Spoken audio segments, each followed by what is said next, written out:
সাথী ধারাবাহিকের দুর্দান্ত একটি পর্বের আপডেট নিয়ে চলে এলাম তোমাদের মধ্যে। এই ধারাবাহিকে আগামী পর্বে তোমরা দেখতে পারবে।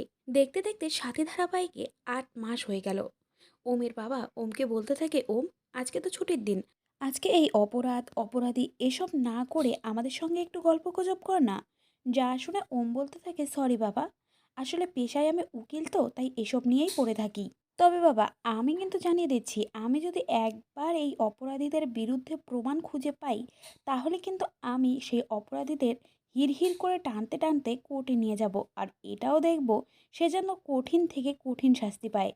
যা শুনে ওমের বাবা এবং পিসেমশাই ভীষণভাবে ভয় পেয়ে যায়। অন্যদিকে দেখা যায় বৃষ্টি আশ্রমের বাচ্চাদের নিয়ে নতুন করে তার জীবন শুরু করে। কিন্তু ওমের বাবা মনোহরকে লাগিয়ে দেয় বৃষ্টির খোঁজ করার জন্য। তো বন্ধুরা, তোমরাও ঠিক এটাই চাইছো তো, এবার যেন ওম সবটা জানতে পারে, তার বাবাই যে আসল অপরাধী সেটা যেন সে জানতে পারে। কমেন্ট করে জানাতে পারো তোমাদের মতামত, এবং আমাদের আপডেটটি ভালো লাগলে ভিডিওটিতে একটি লাইক দিয়ে চ্যানেলটি সাবস্ক্রাইব করে রেখো।